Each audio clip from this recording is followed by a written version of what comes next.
today. It just hit me in my first class, and I'm trying to think how in the world we're going to finish before April. So let's start where we left off on all of, I think it is, line 470. Which means there's only about 22,650 or so lines to go.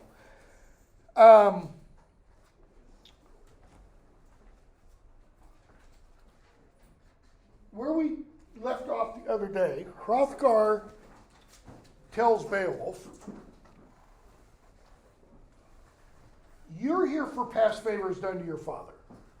Okay? Beowulf said, when Beowulf first came in, when Beowulf first addresses Hrothgar, he says, word reached us back in the land of the Geats about Grendel.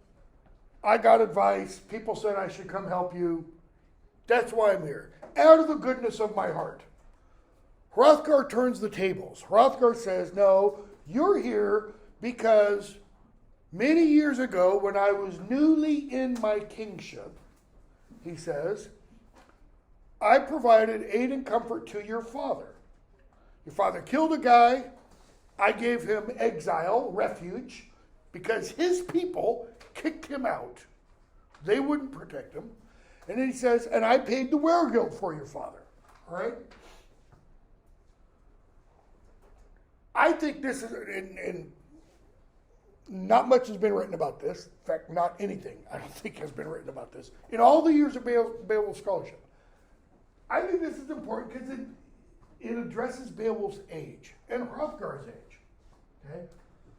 We don't know how old Hrothgar is when he becomes king, but I think it's safe to assume somewhere between 18 and 30. 18 might be a little young, 30 might be a little old. We don't know when his father dies. We don't know how long, if at all, his brother, older brother, Harogar, ruled as king. Okay? But Hrothgar becomes king, somewhere, let's say, between 18 and 30. We're going to find out later, after Beowulf kills Grendel's mother, Hrothgar ruled for 50 years before Grendel came. Okay, so just taking those years, that means when Grendel comes, Hrothgar's between 68 and 80. Kind of, makes us a little more empathetic to Hrothgar and why he sits down and complains the first night after Grendel comes. Especially if he's 80. What's he going to do? I mean, it's not like he can fight him himself, right? Okay? Grendel comes for 12 years. That means Hrothgar, when we see him in the poem, is somewhere between 80 and 92. He's old, folks. I'm 61. I feel like I'm 80. I can't imagine being 80, and probably at that point would feel twice that age. Okay?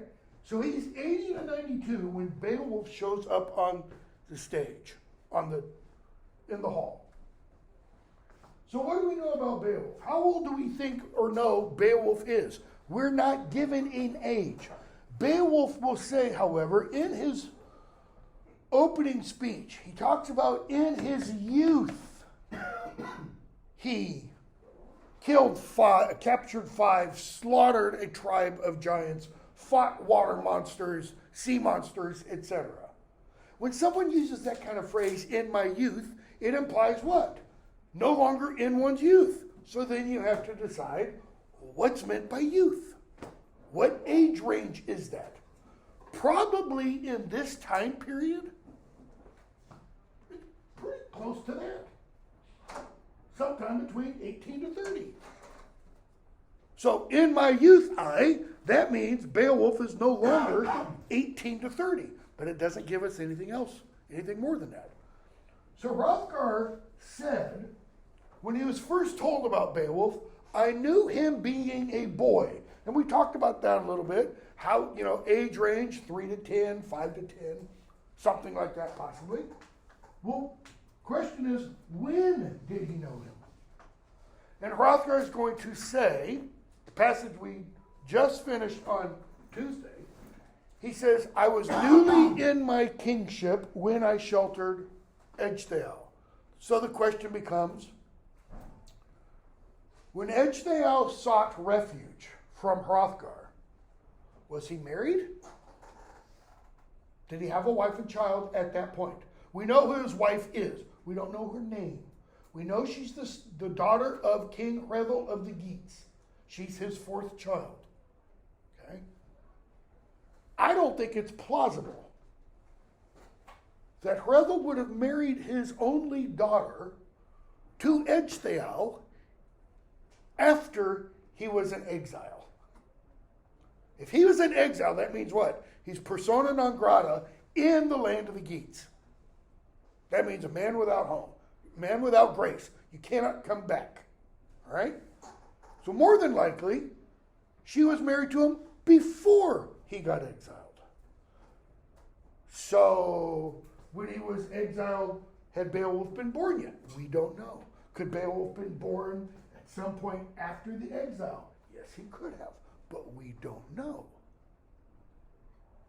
But probably what it at least indicates, let's assume Beowulf was born. Well, let's say it's 45 years plus 12 years. That means Beowulf now is 57. That would make sense to say, in my youth. But if Beowulf, as I think I alluded to the other day, if Beowulf is 57 now, when we get to the end of the poem when he fights the dragon, he's going to have a 50-year reign. We don't know how many years pass between now, in the poem, and when Beowulf becomes king. Nothing indicates how much time passes. I mean, he's only going to be in Heorot 3 more days. And then he goes back to the land of the Geats. And in the manuscript, within 10 lines, Beowulf finishes his return home, distributing, giving treasure to Hygelac and everything.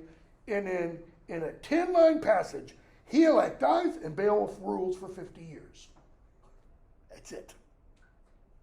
Okay? So when Beowulf fights the dragon, 100 years, what's the poet suggesting? Or what is the poet telling us about the world, so to speak, of the poem? And this is all why I'm doing this, why I'm spending very precious time talking about it.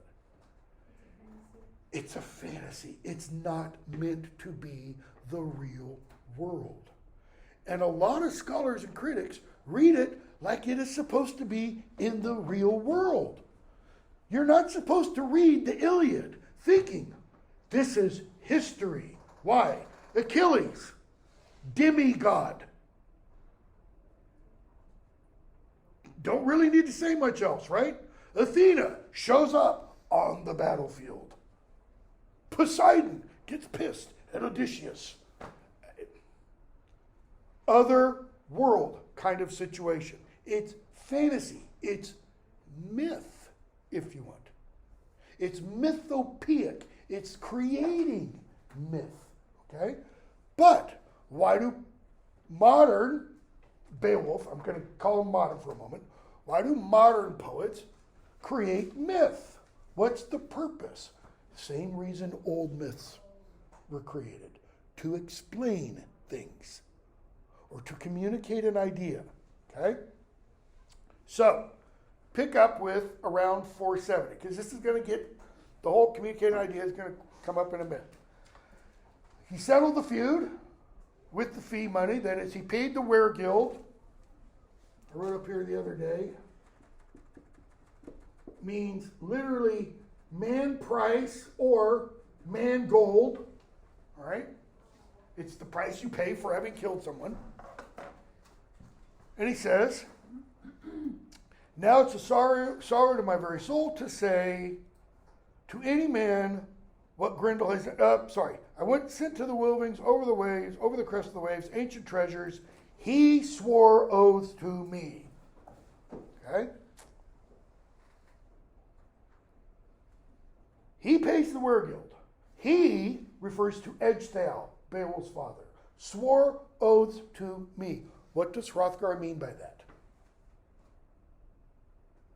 you, Beowulf, son of the father, owe me.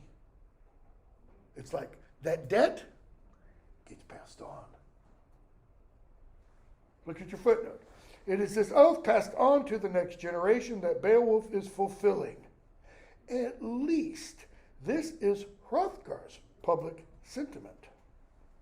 His thoughts in the privacy of his council are somewhat different. We don't know that. We're never told what Hrothgar's thought, I don't think. I've been teaching this poem for a long time. I can't think of a single place in the poem where we're told what Hrothgar's thoughts are in the privacy of his council. That is, his council of advisors. We are told earlier in that passage 175 to 188, that I beat to death the other day, some of his advisors think, okay, certain things need to be done. Some of his advisors pray to the slayer of souls. We're not told Hrothgar does. So, Hrothgar's trying to trying to turn the public sentiment from Beowulf's coming here of his own goodwill, of his own desire to do something nice for Hrothgar, to, you came here because you owe me. All right? Putting Beowulf in Hrothgar's debt. So, he goes on. It really troubles me that anybody has to hear about my problems with Grendel, etc. Often men have boasted, 480, drunk with beer, officers over their cups of ale, that they would abide in the beer hall Grendel's attack with his rush of sword terror. What's he just told us about the Danes? Or at least the ones who die every night. Drunk with beer. It doesn't just mean they had a beer. The poet means drunk, wasted. We're going to find out how wasted in a few moments. Dead to the world, wasted. Not literally dead, but you shake them and they don't wake up. Okay? And in the morning we have to wash the remains out, he says. So, Hrothgar finishes the little speech with 487. I had fewer dear warriors when death took them away. Sit down at my feast, drink mead in my hall. He's just said what? The men get drunk and they make boast. Have a beer, Beowulf. And it probably implies, have a big beer. A two-handled cup. Okay? When we read in Bede about Cadman, and it talks about the ale, the beer, and the heart being passed, it's not a beer like if this were a stein. It's probably talking about, because some of these survive, a two-handled cup. Okay? If this is a handle and this is a handle and the cup's like this, how much beer would that hold? 3-4 gallons? And you don't drink it like this. You drink it by holding it up against your chest and putting the rim against your mouth and go, this is real drinking. I'm going to put any frat house to just total shame. Okay? So they clear a bench? Yes. So if these people knew that Grendel was going to come every night, why are they still going back here and getting drunk? Good question. Good question. I don't know the answer to that. Also, why are they telling Beowulf, like, oh, come here for this? If he's going to be the one to get rid of him. Custom. Someone comes to your house, what do? You offer them food and drink. You offer them a place. So they're going to offer them a place, they're going to offer them food and drink. They can't break out of that kind of mindset. I mean, that is Germanic custom. And we have, going back to around 100, 110 AD. Haven't mentioned this in my first class, so I'll need to remember to do it. A guy named Tacitus, Roman writer, writes a book called Germania. Okay, about the Germans, about German tribes and such. He's writing it for a purpose that has nothing to do with telling us about the history of the Germans. He's writing it to shame Rome. Because Rome is thoroughly decadent at that time. I mean, they got the vomitoriums going, literally. You know, parties galore, step outside, puke everything up, go eat and drink more, step outside, puke it up. Again, just ad infinitum. He writes about the Germans, the German warriors, and just praises them to high heaven with a couple of little faults thrown in. For example, they're prone to drink a lot. And when they drink a lot in their halls, they start to argue. And when you get a bunch of drunk young men start arguing, fights ensue, deaths ensue, which is why Beowulf's men had to leave their shields and swords and spears and knives outside. Because there's going to be drinking inside the hall, and it's, no guns allowed kind of a thing. Okay? So that's one of the things he talks about. But he also talks about the fierceness of these warriors. Okay? How they'll, go all out.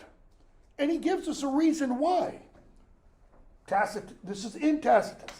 Tacitus says, before a battle, the wives, daughters, sisters, mothers, aunts, whatever, all women, notice, of the warriors will go on a high place overlooking the battlefield, and they'll bare their breasts and essentially say, this is what you're fighting for, men. And so the guys go and kill or die trying, okay? Protecting their women. Whatever one thinks of that, that's what Tacitus says, okay? So that's kind of in all this mindset of the Germanic people. So, the Geats all sit down together, and we're told a Thane did his service, 494, bore in his hands the gold bright ale cup, poured the sweet, clear drink. Okay? The Shope sings, and we're told, joy of heroes.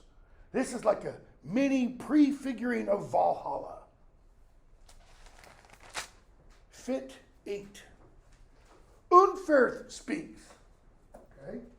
And we're told Unferth sits at the feet of Hrothgar. Now later in the poem we're going to be told that Unferth is what's called a thula. This is how it's spelled in the Old English. This is the modern English translation usually, or transliteration. The thula is kind of like the court historian and the court press secretary. All right? And the court, we don't have a word for this, challenger. So, this begins what's often been called a flyting, F-L-Y-T-I-N-G, episode or scene. A flyt, F-L-Y-T, comes from Old Norse. A flyting is when you have two people meet for the first time. Usually it involves one person going inside somebody else's house. Okay? And the person entering gets challenged by somebody in the house. The person who does the challenging, the one inside the house, is not the owner or lord of the house or hall. It's somebody who works for him. So if it were my house, not a lord by any means, it'd be like one of my kids would go and do the challenging. If it's a king's hall, it's the thula's job to do that. All right? And in a typical flyt, what happens is the person verbally accosts the person coming in to essentially say, who are you? What are you doing here? Where do you come from? Etc. Put that in modern terms. What's going on there? Show me your credentials. Give me your driver's license. Let me see if you are who you say you are. Kind of a thing. All right?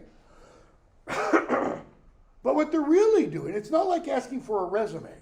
It's like asking for the references on the resume. Who can back you up about what you say? All right? So this is kind of what happens in a flip. And then the person challenged responds. Says, I am, and then kind of, gives the life history, so to speak, in a very shortened form. It is a verbal contest. It is a challenge. Sometimes not so nice things are said. Sometimes. But the not so nice things are all said as part of the ritual. And that's what it is. It is a ritual. We're going to see this one kind of goes off the tracks. It goes a little haywire.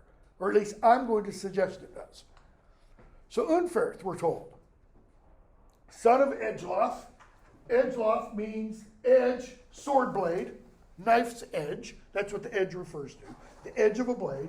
Leavings. Well, what in the world is the leavings of an edge or a blade? Well, how do you sharpen a blade? You file it. And when you file it, you get little tiny metal filings. That's kind of what his name means. Edge filings. That's not necessarily all that positive. Compare his name with Beowulf's father's name. Edge Theau. You got Theau over here? Means slave or servant. Slave or servant of the edge. That is, I'm really good with a sword. Okay? So, Unferth sits at Hrothgar's feet, and we're told, before he speaks, the poet takes us into his mind. Beowulf's journey sorely vexed him. All right? Why? Because he didn't wish that any other man on this Middle Earth should care for glory more than he himself. That's telling us Unferth thinks what about himself? Greatest thing since sliced bread. He wants glory. Well, in good Germanic, Anglo-Saxon fashion, how do you get glory? Well, you got a monster coming every night. Why not kill him? How come Unferth has never been among the 30 men killed every night? Beowulf's going to address that in his response. And so Unferth relates to us, the uneducated, uninformed readers / auditors, the people hearing the tale, a story about Beowulf. And notice, it is a story that is well known. How do we know that? Are you the Beowulf? What? Who strove with Breca? By saying, are you the Beowulf, he's saying, everybody here has heard about that story. Right? When Wulfgar brought word that Beowulf was outside at his door, what did Hrothgar say? Not only, I knew him as a boy, but seafarers have also told us he has the strength of 30 men in his hand grip. Tales have been told. This is one of the tales. Only problem is, how does this tale that Unferth relates correlate with what Hrothgar said? Or with what Beowulf said when he first came in? Because what did he tell us? Beowulf said, I captured 5, slew a tribe of giants. Not including the sea monsters I've killed. Okay? He says, the Geats have seen me bloodied from battle. Doesn't sound like somebody's going to lose a swimming contest. So he goes on, talks about the swimming contest. Beowulf and Breca challenge each other to a swimming contest. Okay, fully armed, mail coats in the ocean, and they swam for 7 days. I've put on a mail coat before. It's like 60 pounds. If I were to put on 60 pounds of steel, and jump in the Atlantic, guess what's going to happen? If Chris Hemsworth were to put on 60 pounds of steel and jump into the Atlantic, or Michael Phelps, what's going to happen? They would swim. Nah, I don't think so. Michael Phelps maybe, but probably underwater. Because Beowulf isn't only swimming with a mail shirt. He also has a sword in his hand. He's going to tell us. So they were both swimming with swords in hand. Imagine that. You're swimming, sword. You can't open your palm to get, a lot of friction against the water. So dog paddling kind of, Anyways, 7 days, Unferth says, and Breca won. What's his point? You couldn't even win a swimming match, and you're going to kill Grendel? But he says in the midst of that, line 508, where in your pride you tried the waves, and for a foolish boast risked your life. He brings up two issues: pride and foolhardiness. And lost. In other words, your pride wasn't what you thought it was, and your boast, you couldn't perform. The wanderer says, don't be too hot in your pride, and don't make a boast until you know what your heart is able to do. Okay? What did Beowulf say when he was first introduced? Other than, I slew the monsters. I'm going to kill Grendel, or die trying. And if I die trying, send the corselet back. You won't have to worry about the body because Grendel will eat it. Okay, cool.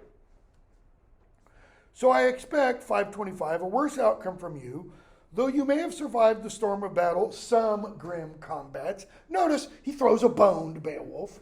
I'll give you a little bit of pride left. If for Grendel you dare to lie in wait the whole night long. What's he suggesting? That conditional if? I think he's throwing out, you might leave. No. You're going to see how bad it is, and you're going to check out. So Beowulf replies, why? It's a flip. He's been challenged. Are you the Beowulf who? What can Beowulf say? No, that wasn't me. No, that was the other Beowulf that people have told stories about.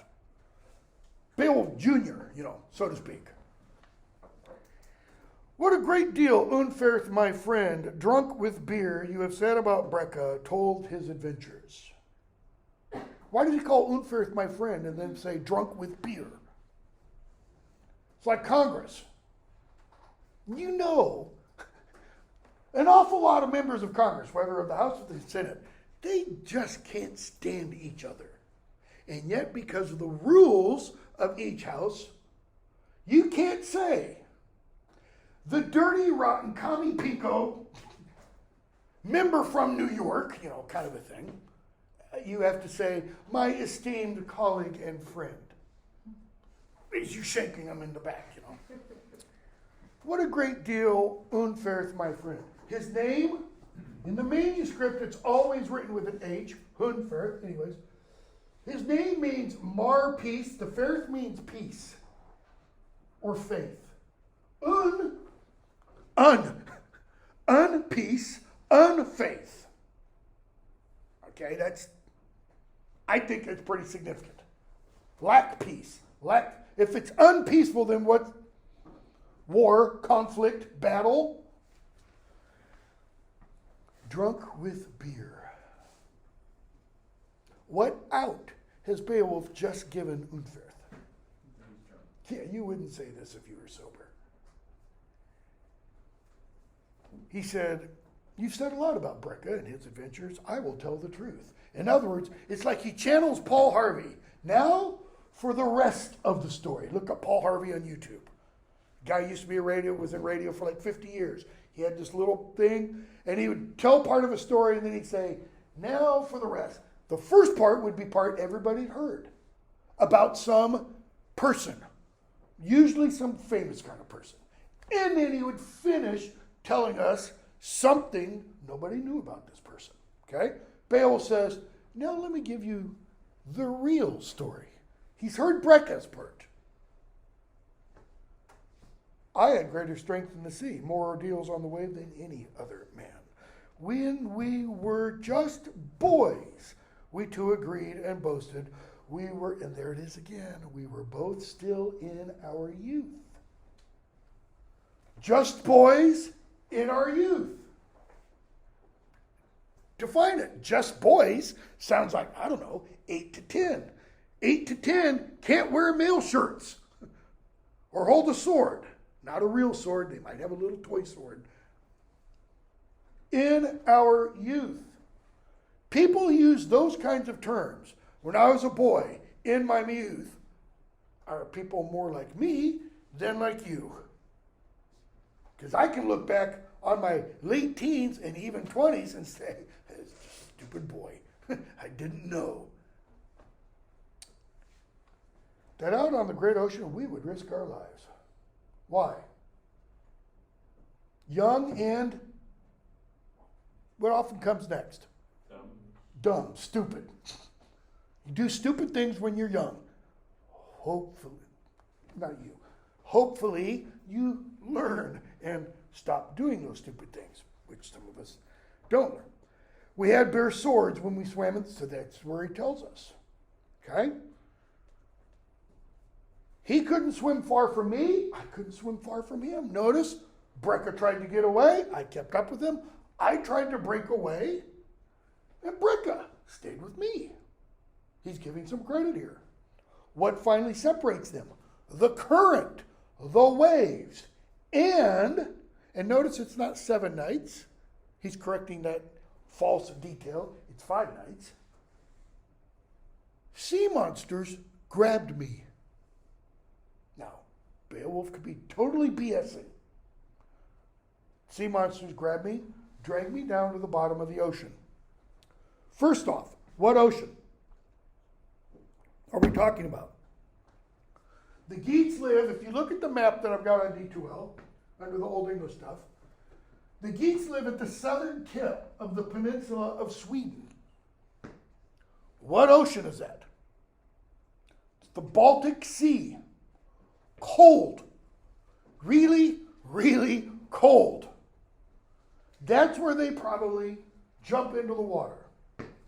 Beowulf's going to say, and I washed up later after killing a bunch of sea monsters who thought they would drag me down to the bottom of the ocean and enjoy me for a meal. And he says, I served them well. Little irony going on. How did he serve them? He sliced and diced them with his sword so that their bodies wash ashore. He says, I washed ashore. So Peninsula of Sweden comes down like this. Germany's over here. Denmark sticks up here. Down here, we left here. He washes ashore way up here on the coast of Finland. I think it's like 500 miles away. So, 5 days in the water, mail shirt, sword, dragged to the bottom of the ocean. What kind of breathing apparatus is he using? Yeah. I think I told my first class, I think used to be the world record for holding one's breath was something like 4.5 minutes. One of my students said somebody for Avatar broke the world record. It's like 6 minutes. Okay, 6 minutes. How far deep can you go in 6 minutes time? Bottom of the ocean? 100 feet, 150 feet? Well, wearing a mail shirt, it's easier because you're going to sink like a rock. 5 days? What are we being told? What film series does Beowulf belong in? Percy Jackson, possibly. MCU. Marvel Cinematic Universe. He's a superhero. He's not like anybody in here or anybody who's ever really lived. Okay? It shouldn't be read as historically grounded. It shouldn't be read as these are events in our world. All right? In other words, the marvelous, the wondrous, the fantastic is central to the poem. Okay? So, he finishes all that, says, Breck has never done a deed, line 584, nor you either done a deed so bold and daring with his decorated blade. I would never boast of it. I wished to never boast of it. That's what would there means. I never really wanted to boast about this. So why has he just spent 5 minutes boasting about it? You challenged me. You challenged what I did. So I had to give the full version. And it's at this point that Beowulf, I think at least, breaks the rules of flitting.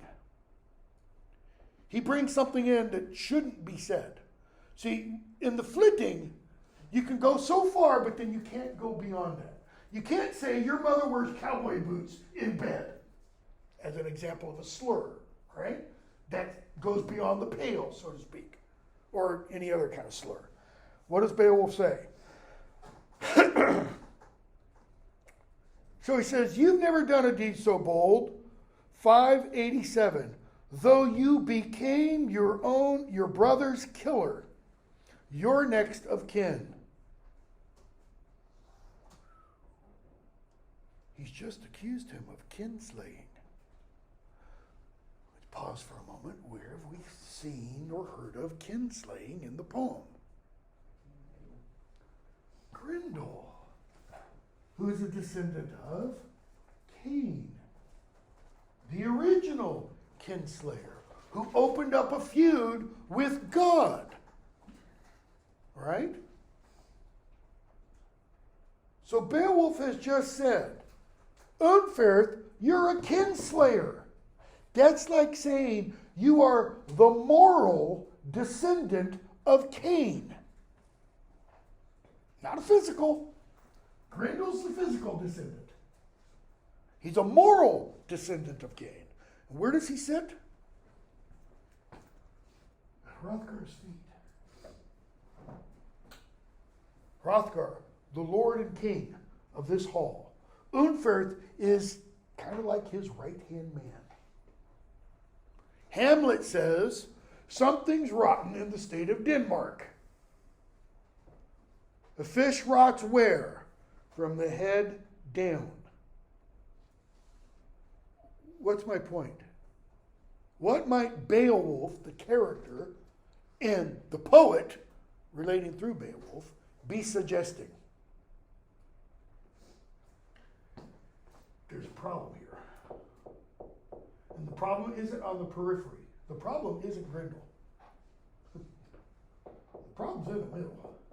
The problem's at the center of Herod. Herod, heart, H-A-R-T, can also suggest this heart. There might be something bad with this heart in Herod.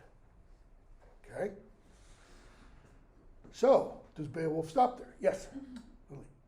So, Unferth. So over here, it's U-N-F-E-R-T-H.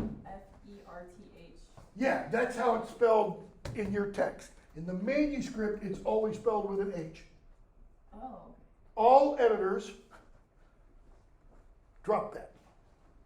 For the simple reason, it needs to alliterate. Every time Unferth is in the poem, the name, beginning with the U sound, has to alliterate with another vowel in that line. It's kind of making me think of like worm tongue. Is that? Oh yeah, the that's situation? exactly where Tolkien gets them from. Okay. Yep. And it's debatable whether Hrothgar is kind of intended to be similar to Theoden. If he is, Tolkien changes the character quite a bit. Because we see in The Lord of the Rings, we see what happened when you remove this character. Theoden becomes noble and glorious, etc. again. Hrothgar, it's debatable whether that happens. Yeah, but Grima Wormtongue is clearly based on Unferth. Okay? So, notice, Beowulf isn't done yet. He's just accused Unferth of being a kinslayer. Does he say it quietly? Does he go, Unferth, I know you're a kinslayer. I'm going to get you. No! Unferth is here. Hrothgar's right behind him. Hrothgar's not old and dementiated. He's not sitting there going, da, da, da. He hears all of this. Beowulf's men hear all of this. Hrothgar's men, who are all around in the hall, hear all of this. You have a kinslayer at the center of your hall. It doesn't stop. For you must needs suffer punishment in hell, no matter how clever you are. Now, you've got a gloss. Your footnote says the word hell doesn't appear in the manuscript. That means in the manuscript as it currently exists. Why? Because on the page where these lines are, where the word hell would be, it's on the outer edge that is broken off. When this manuscript was copied in the 1780s, a Danish guy sent two, what are called amanuenses, secretaries, essentially. He sent two people over to copy the manuscript. One guy copied it in cursive handwriting, okay, modern like English, cursive handwriting, writing the words as they are in Old English spelling and stuff. The other guy copied the manuscript, the Old English paleography, the handwriting. So all the letter forms look like what are in the manuscript. Both of these transcriptions have the word hell. Okay? The word doesn't show in the manuscript anymore because that piece is crumbled off. Liuza includes that word because of those transcriptions. Look at the bottom of that footnote. Mitchell and Robinson, in their edition of Beowulf, they read it as saying, the manuscript as saying, Healle, meaning hall. For you must needs suffer punishment in hall. Okay. Is that what Beowulf's doing now?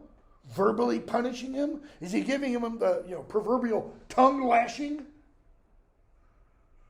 Maybe. Or is he saying, you're going to be here, like what the poet suggested, when this hall burns? It's a stretch. What's significant is if the Old English word really is hell, then we have Beowulf, non-Christian. Okay, Beowulf is not a Christian. He's never heard the name Jesus. None of the characters in the poem have heard of Jesus. Okay?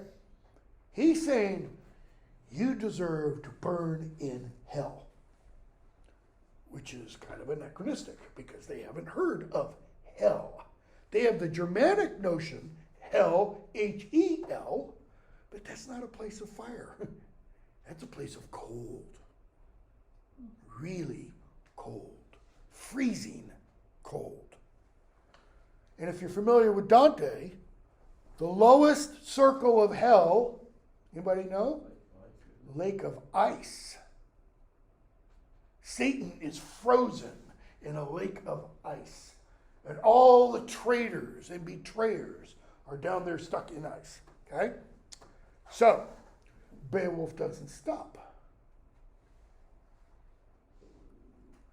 I will say it truly, son of Edgelef, never would Grendel have worked such terror, that gruesome piece against your lord, or shames in Heorot, if your courage and spirit were as fierce as you yourself fancy they are. If you were half the man you think you are, Grendel wouldn't have even come close, Beowulf says. I guess that's kind of a punishment in the hall. But he doesn't stop there. He has found that he need fear no feud, no storm of swords from the victory shieldings. What has Beowulf just done?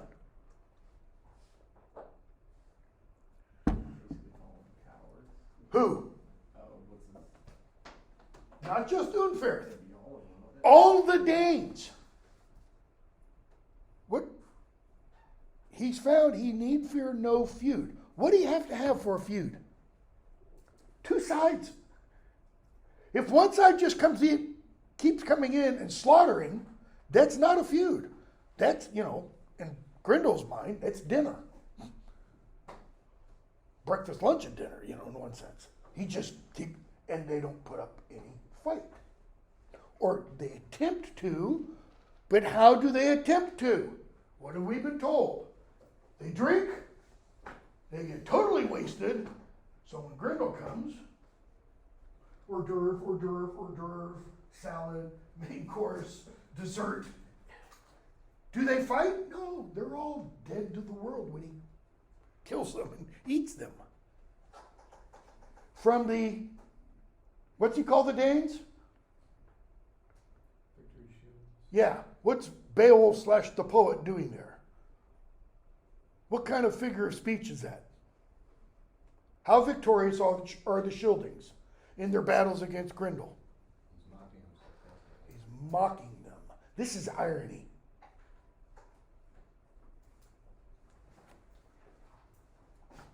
Put yourself in the boots of one of these warriors. Did he just say what I think he said? Almost no critics. I can't think of one that does. That's why I said almost. Almost no critics look at this passage as Beowulf denigrating the Danes. They look at it as just entirely being part of this. Oh, he's just off on a riff. Like when Robin Williams used to get going and he couldn't stop himself. That's what Beowulf's doing. I don't think so. I think Beowulf is really getting at the heart of a problem. The Danes are supposed to be victory shieldings. Yes?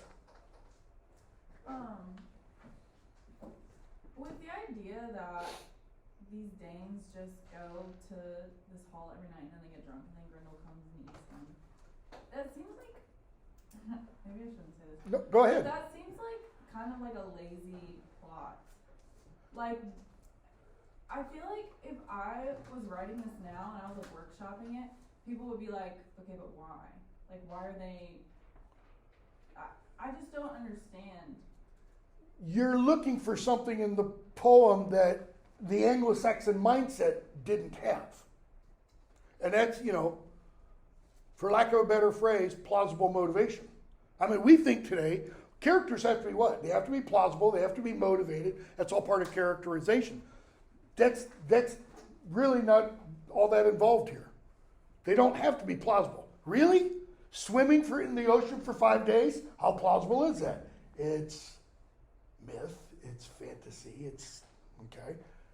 But the other part, the drinking part, we know that is part of the Germanic culture.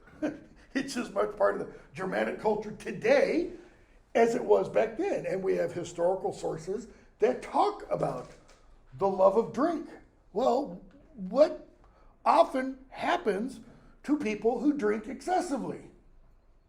Become alcoholic, or they get wasted every night, especially, what age are most of these warriors? Especially the Yugotha.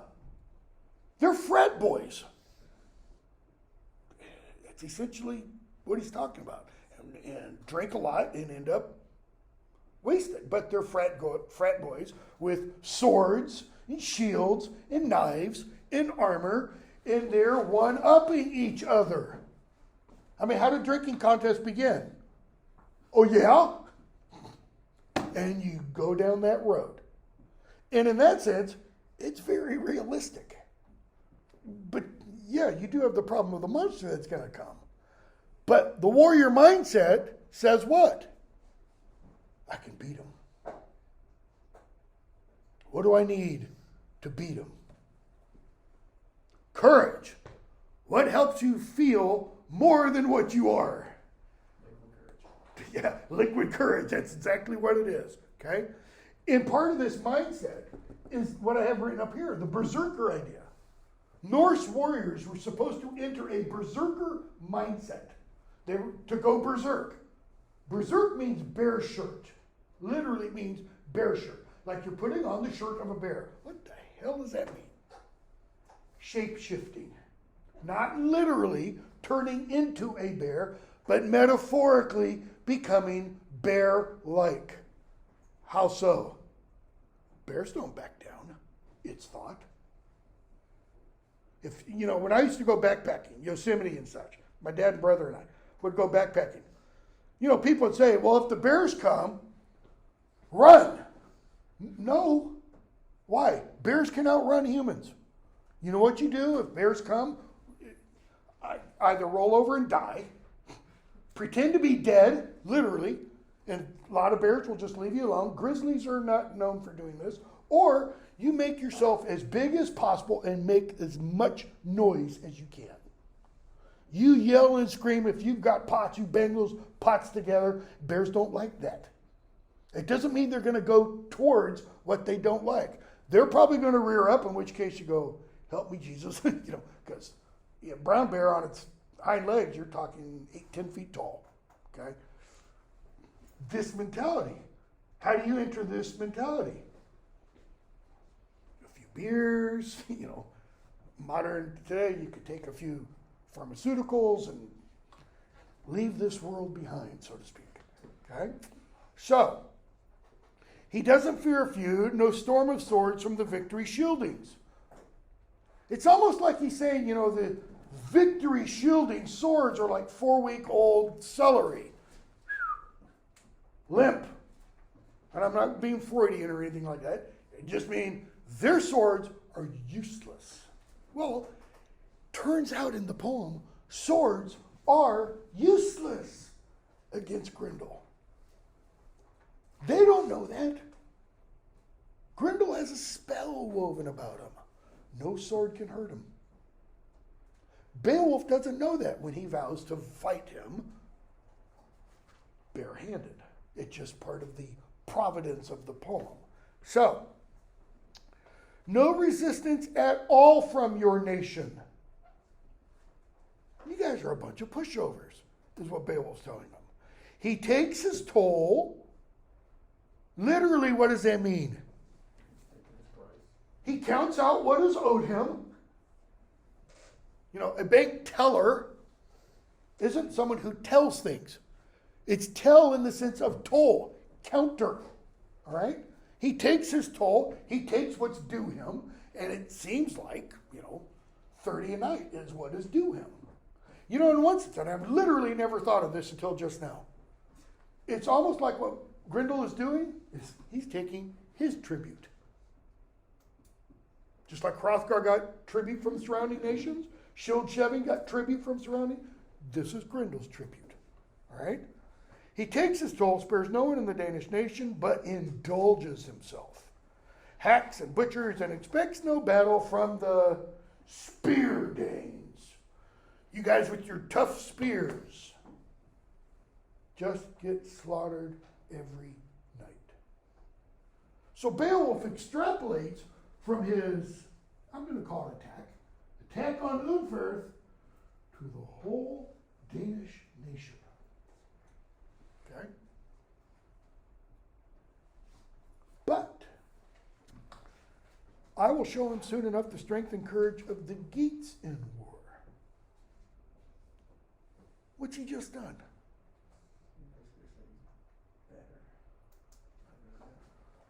Because we're Americans, land of the free, home of the brave. I'm going to show them what a real man looks like in battle. So Hrothgar is sitting here, all these other warriors, why aren't they up in arms? Because they have their arms. See, Hrothgar's men are armed in the hall. They can carry their weapons there. Why? It's their hall. Beowulf's men aren't armed. I kind of imagine some of Beowulf's men sitting back there going, Beowulf, chill, man. You're going to get us all killed. So why don't they? This is one of the reasons why almost everybody reads it as entirely this. So he goes on. I will show him soon enough the strength and courage of the Geatson war. Afterwards, let him who will go bravely to mead when the morning tide of a new day, the sun clothed in glory, shines from the south on the sons of men. All right? When I'm done with Grendel, then what? Come in, have a drink. And you'll be able to come in the next evening, etc. Then the giver of treasure, Hrothgar, was greatly pleased. Why? He likes this speech. He's impressed with it. Shouldn't, according to everything I've just said, shouldn't Hrothgar be seething even more? I mean, seemingly, Beowulf has just attacked the courage of the entire Gatish nation. Gray-haired and battle bold. This is the poet. This isn't Beowulf. The poet's telling us Hrothgar is battle bold. How battle bold has he been for 12 years? Him, personally. Not so much. That shepherd of his folk, the word shepherd there, the Old English is here does, sometimes it's spelled this way. Okay? I had a student write a master's thesis on the use of this word in Beowulf and other Old English poems. It was more like a doctoral dissertation. It should have been. Because what do shepherds do? Do shepherds merely guide sheep?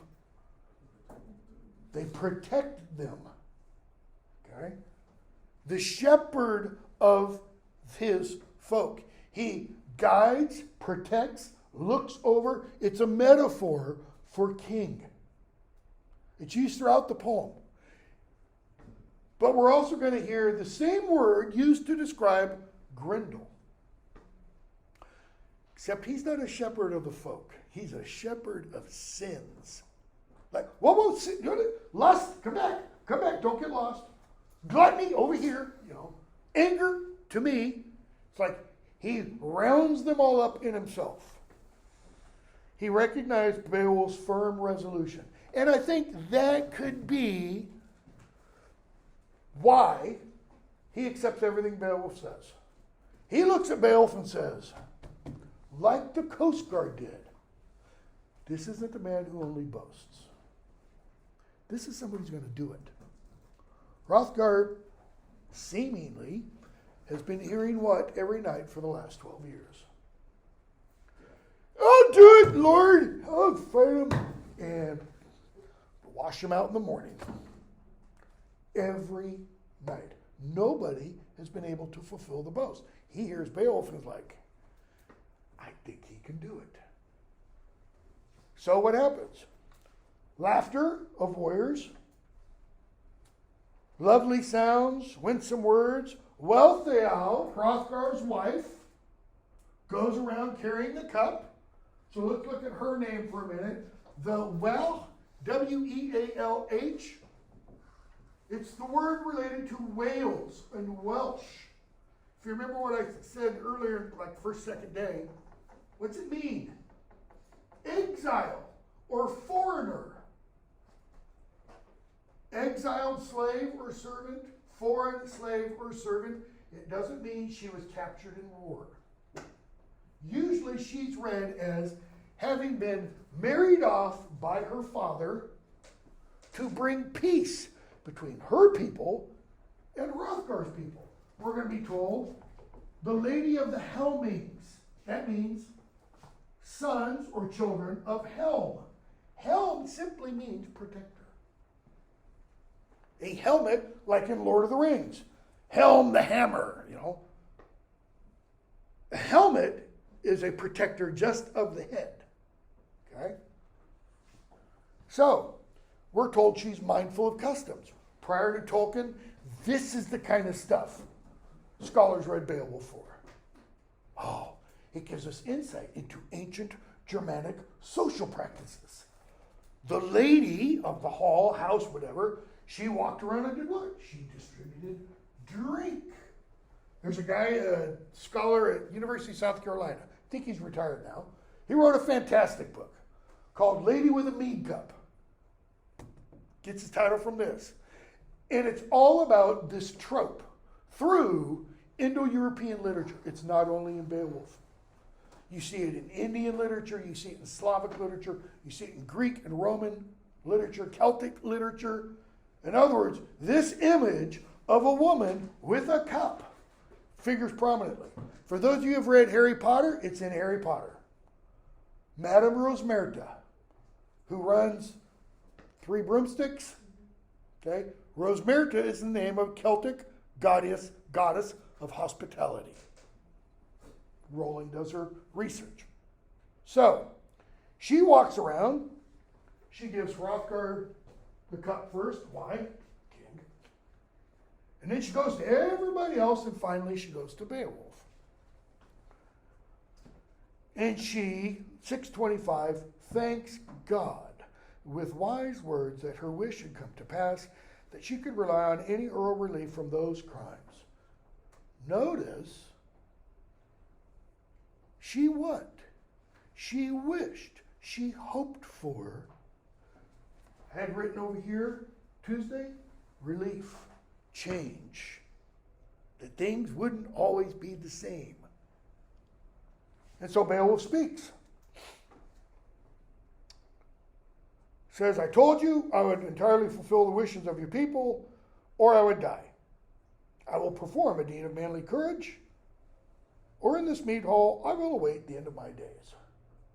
I'll either kill Grendel or he'll kill me. There's no middle ground, Beowulf says. And we're told she likes those words. Yes? What are they referring to when he says relief from those crimes? What crimes? Crimes of Grendel? Yes, the crimes of Grendel. Okay? So, his words please her, and she goes and sits next to Hrothgar. Okay? Then strong words are spoken, the people are happy, the sounds of victorious nation, and then Hrothgar, son of Halfdane, wants to go to bed. He knew that the wretched beast had been planning to do battle. Why? Because it's getting dark, and he knows Grendel's going to show up. So I'm going to check out. And he tells Beowulf, I've never trusted my hall to a single person, okay? To any man. See, each night for the last 12 years, he hasn't said, George, you have the hall. Like, in a war movie involving a sub, and the captain leaves the con. The con is the area of command in the sub. And he says, so-and-so, you have the con. That is, you're now in charge. All right? He says, I never left a single person in charge. He's essentially telling Beowulf, Beowulf, for tonight, you can sit in my chair. You can salute the throne.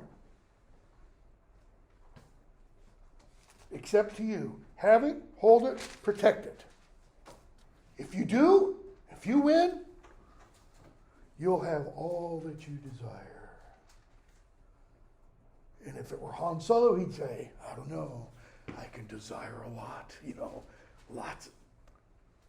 So Hrothgar and his troop of heroes depart.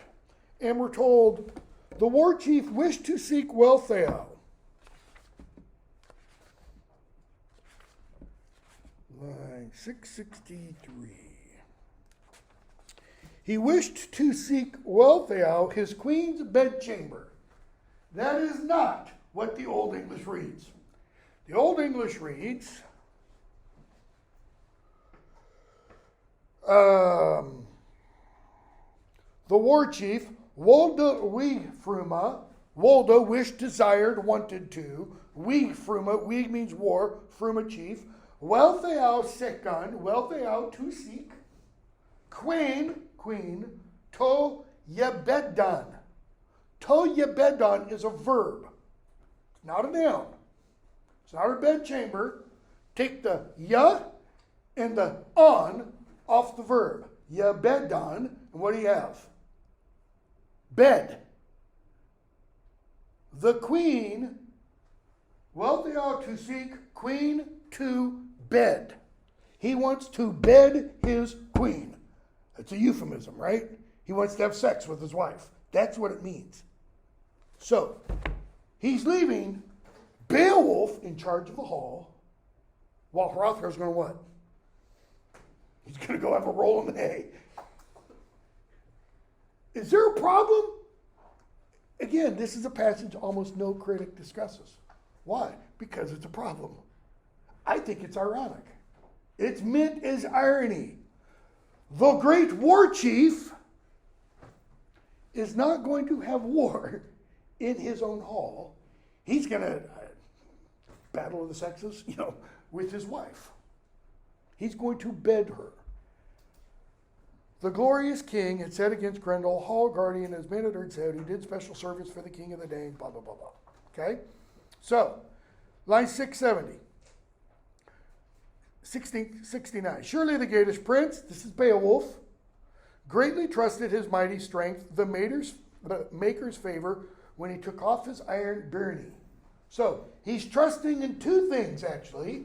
His strength and God's favor. The word there for favor, I'm almost positive. 670. Yep, Hildo, it's not R. What's Beowulf doing? How many of you saw the god-awful film with Angelina Jolie as the whatever she was? Just wipe that nonsense out of your mind if you can. Beowulf in the film does what? He strips naked. That's not what he's doing. Okay? He's taking off his corselet, his chain of mail. Why? Try sleeping in a chain of mail, a mail shirt. Very uncomfortable. All right? So he takes it off, lays it at his head, takes his sword, puts it at his head, where if there's a noise in the night, he can reach and do that. Okay? So how do Beowulf and his men lie down in the hall? We don't know. We're not told. Here's the door of the hall. They could all line 1, 2, 3, 4, through 15, like that. I kind of don't think they do. I kind of think they lie down opposite each other, head here, feet down the middle. We don't know if one of them is here or there's a down here. But put yourself in Beowulf's men's shoes for a moment, or in their beds. You know Grendel's coming. You're one of 15 men. Where do you want to sleep? Yeah, here's the door. I'm choosing back here. No, Beowulf. You take in front of the door. Okay? Look at what we're told. Beowulf lies down and he offers a few words. I consider myself no poor in strength, and battle needs and Grendel does himself, so I won't kill him with a sword. Notice what he's assuming. I will kill him. It's like it's a done deed. I just won't use a sword. Okay? Though I could. He says, tonight we too will forego our swords if you dare to seek out a war without weapons. And then let the wise Lord, the holy God, grant the judgment of glory to whichever hand seems proper to him. What has Beowulf just told us and his men? Whoever God chooses to win, that's who will win. Notice what he doesn't say. God is on my side. God is going to save me. And if God saves Beowulf, who else does he save? The 14 men behind him. He says, we're going to fight. It might be me. It might be Grendel. He lays down. None of them, 691, thought that he should thence ever again seek his own dear homeland, his tribe, or the town in which he was raised. For they had heard it said that savage death, blah, blah, blah, blah, blah, blah, blah. Going back to when you said that Beowulf was going to let God decide, so you said he's not a Christian, right? Right. So who would he be referring to when he says God? Good question. Because nobody knows. He's just portrayed, God, is just portrayed, or Beowulf's belief, let me put it this way, is just portrayed as a monotheistic God. What most scholars say is that it's what St. Paul talks about in Romans. It's the law of God written on his heart, that he has this innate notion of an all-wise, all-powerful, divine being. The Old Testament God, as an example. Okay? That's the closest we can come. It's definitely not Odin or any of the pagan Germanic gods, because they're not all wise and they're not all powerful. How do we know? Ragnarok. They lose. Okay? And this God is described as gracious and showing favor and controlling the lives, ruling the lives of men, etc. That's all very much Old Testamental version of God. Not even the Muslim notion of Allah. Okay? What have we just been told about as men? They think they're going to die. In other words, Beowulf's good. I take that back. Beowulf's great. But he ain't anti-Grendel great. He's going to die, and once he dies, we're all going to die too. Okay? But the Lord, now the poet speaks. But the Lord gave a web of victory to the people of the Waders. That's the Geats. Wader is just another name for Geats. Comfort and support. There's that comfort idea again. So that they completely overcame their enemy through one man's craft. And there's possibly, a biblical allusion there. St. Paul writes, just as through one man all men died, so through one man all are made alive. And we're going to hear that language, the language I just used, again later. It is a well-known, and then the poet throws this gnome out, this gnomic passage, a proverb. It is a well-known truth. That is, it is self-evident. Everybody, the poet is saying, knows this. What? That mighty God has ruled mankind always and forever. That's the poet speaking to his audience. Okay? That's not somebody within the world of the poem speaking to the people in the poem. Why point out that distinction? Beowulf's not a Christian, but the poet is? Yes. That makes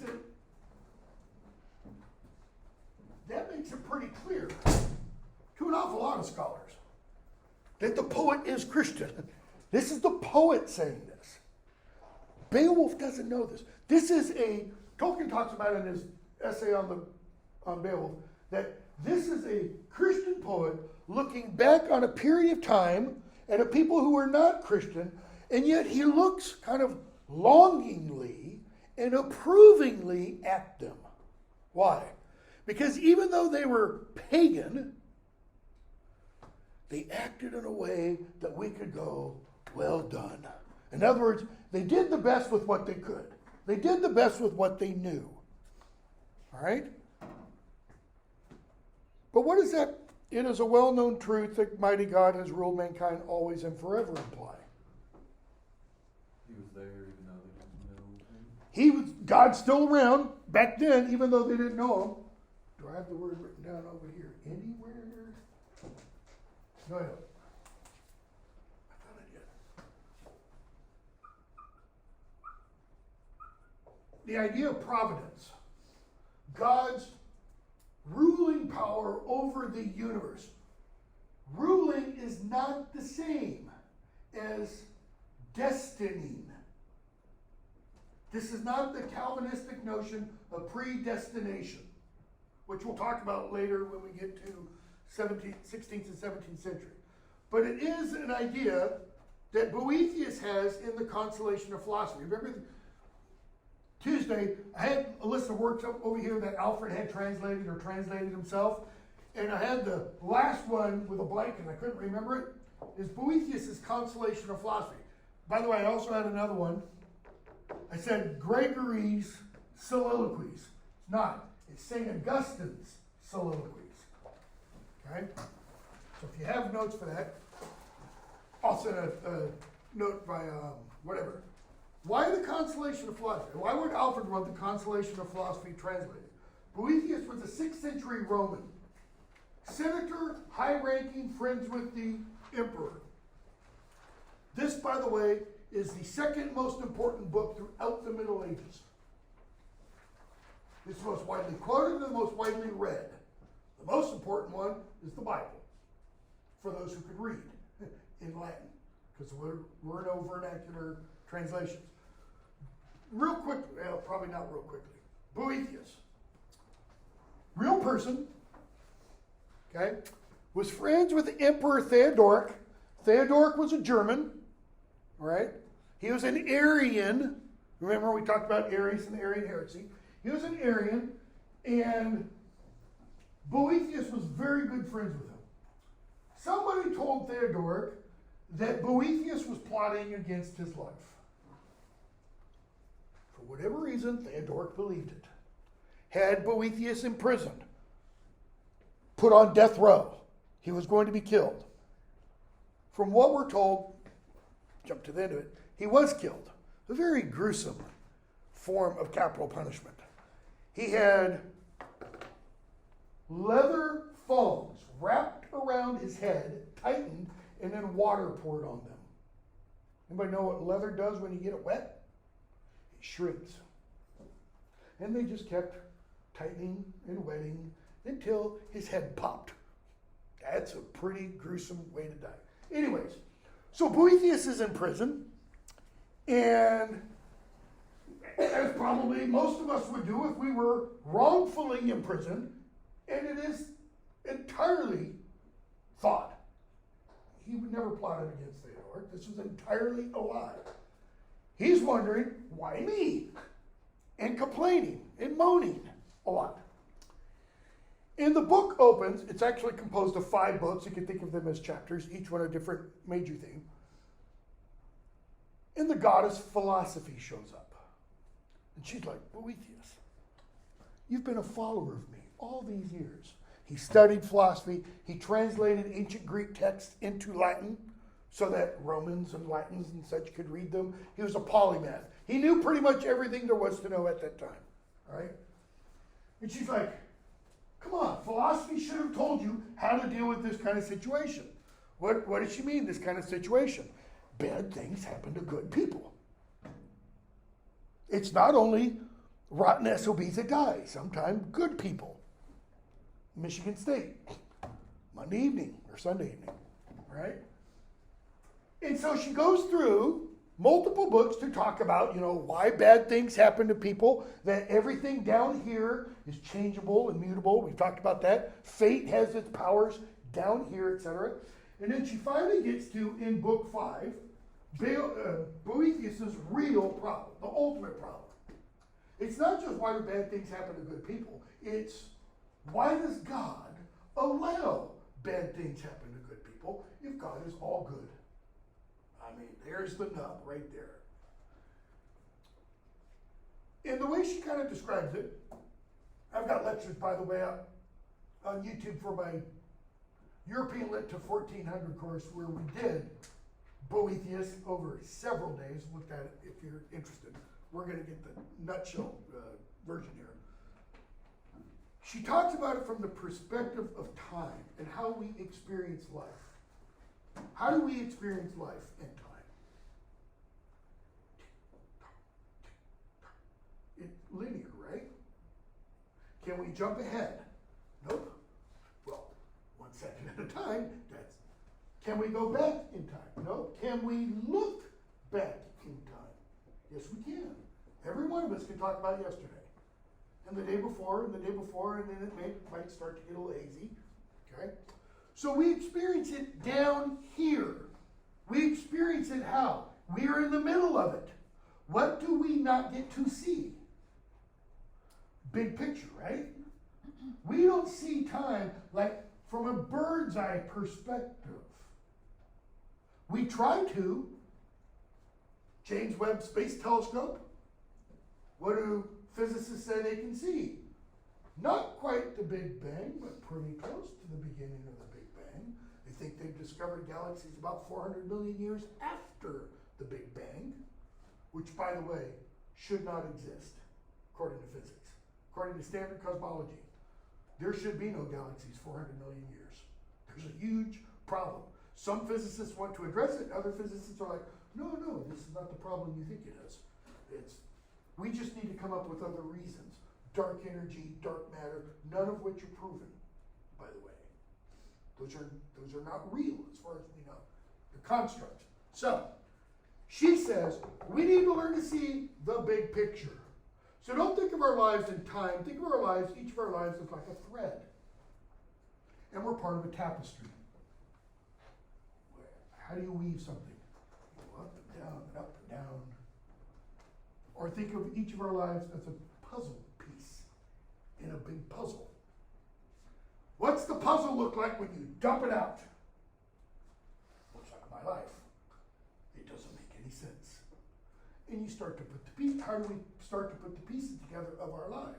We can look to the past of our lives, and we can see decisions we made, actions we've taken, etc., that bring us to where we are now. And then you can maybe extrapolate a little bit. Do I know how I'm going to die? No. Do I think I'm going to get Alzheimer's? I sure as hell do, because both my parents had it. Okay? Unless I die before then. I'm hoping. Okay? This is now. What we need to see is the big picture.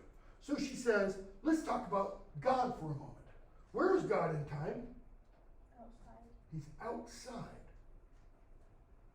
Eternal means external, out of time. Outside of time. Time is like a ball. Okay?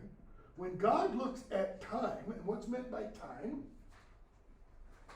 everything that's created, when God looks at time, how, according to Boethius, how does he see it? Sees everything.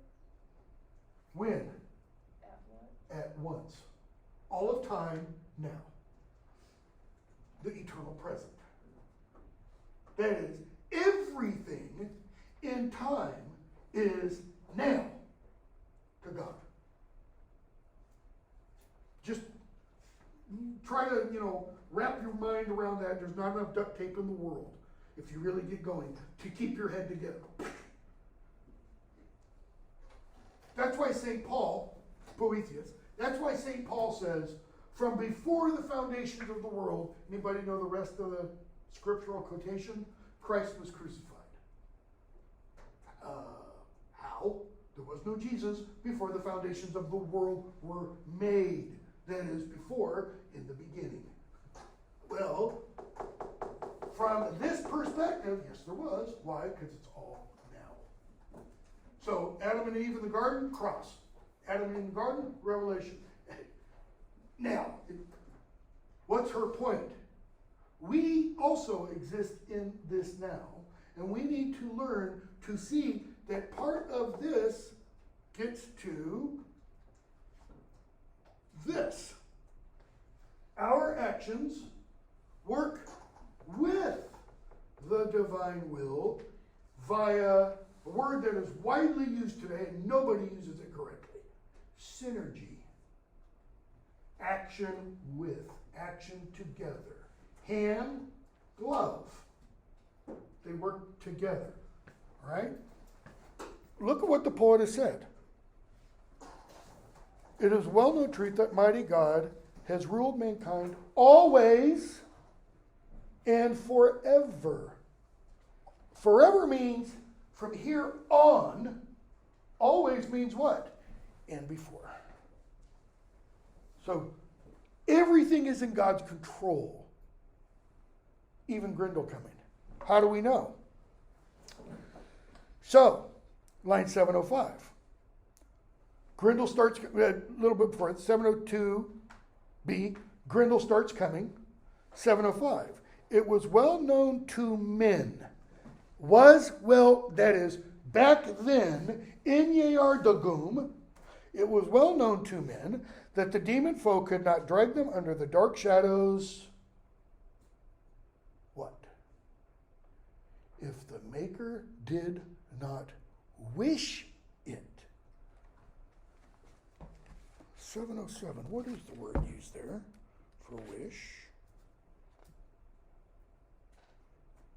Yeah.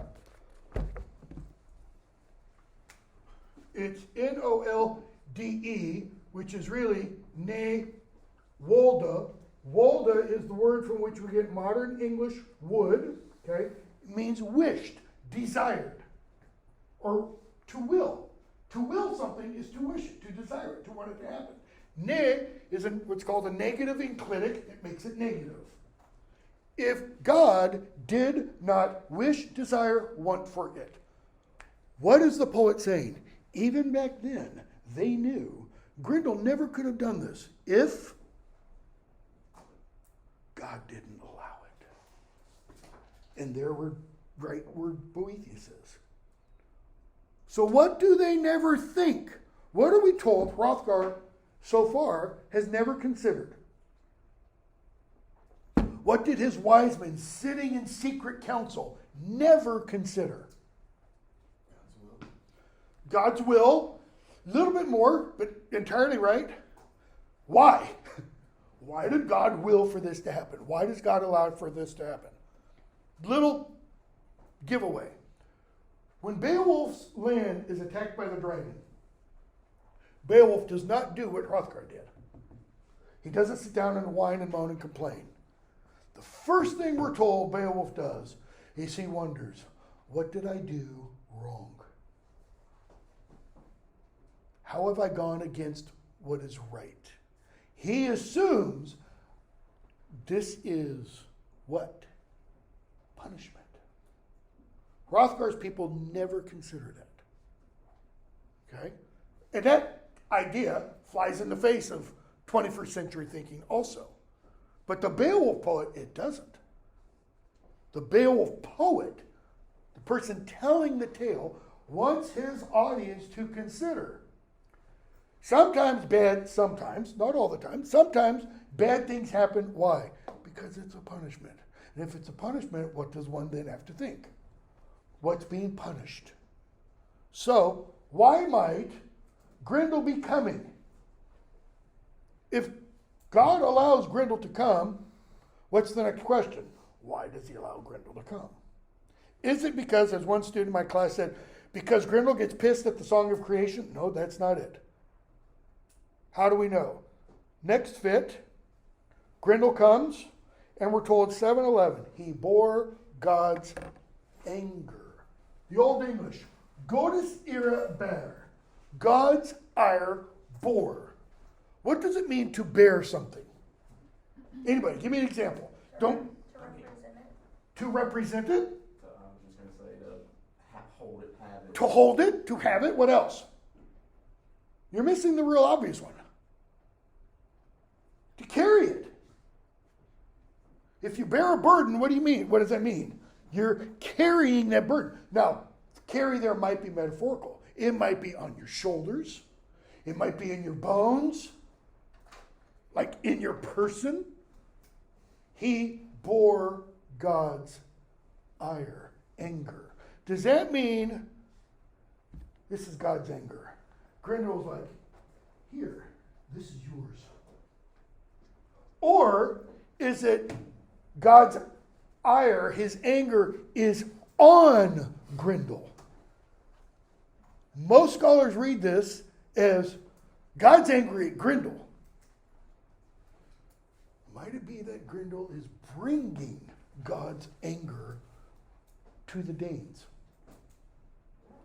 And if it is, the question is, why? Does it have anything to do with this? I know, it's 1106. Unferth the kinslayer. Grendel is what? Descendant of the kinslayer. Cain opened a feud with God. Grendel is the moral descendant. Grendel is the physical descendant of Cain. Is Unferth a moral descendant? And therefore, the kingdom has to be punished. Nobody has argued that, by the way, in print. Nobody. I've never seen that argued anywhere. Okay, we'll stop there. I've got to do something. I don't know what to get us kind of caught up. Because as one of my students said earlier, this class has become a class on Beowulf, and it's not